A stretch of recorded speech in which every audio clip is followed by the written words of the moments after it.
حضرت علی نے فرمایا غریبوں کے پاس بیٹھا کرو کیونکہ اس سے تمہاری طاقت بڑھے گی۔ حضرت علی رضی اللہ تعالی عنہ نے فرمایا ہر اس دوست پر بھروسہ کرو جو مشکل میں تمہارے کام آیا ہو۔ حضرت علی رضی اللہ تعالی عنہ نے فرمایا اگر تم اپنے علم پر مغرور ہو تو جہالت کے لیے یہی کافی ہے۔ حضرت علی رضی اللہ تعالی عنہ نے فرمایا کوئی تم سے روٹھ جائے پھر وہی تم سے ملنے کو ترسے تو اسے کبھی مت کھونا کیونکہ وہ تم سے بہت زیادہ پیار کرتا ہے۔ حضرت علی نے فرمایا تجربہ انسان کو غلط فیصلے سے بچاتا ہے مگر تجربہ غلط فیصلے سے ہی حاصل ہوتا ہے۔ حضرت علی رضی اللہ تعالی عنہ نے فرمایا لوگوں سے اس طرح گھل مل جاؤ کہ اگر مر جاؤ تو وہ تم پر روئیں اور اگر کہیں چلے جاؤ تو تمہارے آنے کے منتظر رہیں۔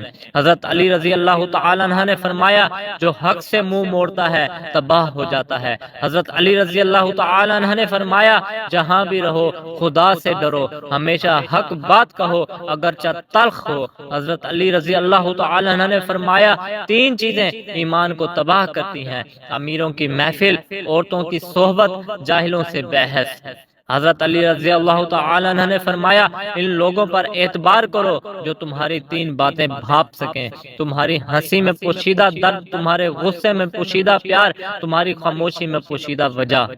حضرت علی رضی اللہ تعالی عنہ نے فرمایا جس آدمی کی زبان خراب ہو جاتی ہے اس کا نصیب بھی خراب ہو جاتا ہے۔ حضرت علی رضی اللہ تعالی عنہ نے فرمایا کبھی کسی کو دکھ مت دو کیونکہ معافی مانگ لینے پر بھی دل میں درد باقی رہ جاتا ہے، جس طرح دیوار میں سے کیل نکالنے پر بھی سوراخ باقی رہتا ہے۔ حضرت علی رضی اللہ تعالی عنہ نے فرمایا کبھی بھی اپنی جسمانی طاقت اور اپنی دولت پر بھروسہ مت کرنا کیونکہ بیماری اور غریبی آنے میں دیر نہیں لگتی۔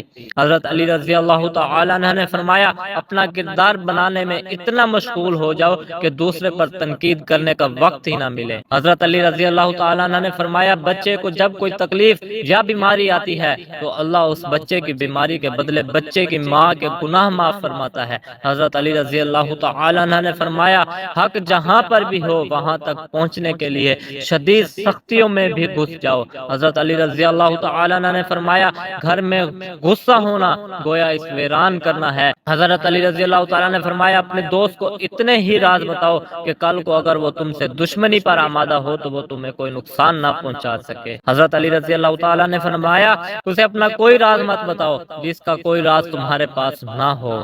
حضرت علی رضی اللہ تعالیٰ نے فرمایا جب کوئی چیز اپنے والدین کو دو تو اس طرح دو جس طرح کوئی غلام اپنے آقا کے سامنے کوئی چیز پیش کرتا ہے۔ حضرت علی رضی اللہ تعالیٰ نے فرمایا یہ زندگی دو دن کی ہے، ایک دن تمہارے حق میں ہے، دوسرے دن تمہارے مخالف۔ جس دن تمہارے حق میں ہو اس دن غرور مت کرنا، جس دن تمہارے مخالف اس دن صبر کرنا۔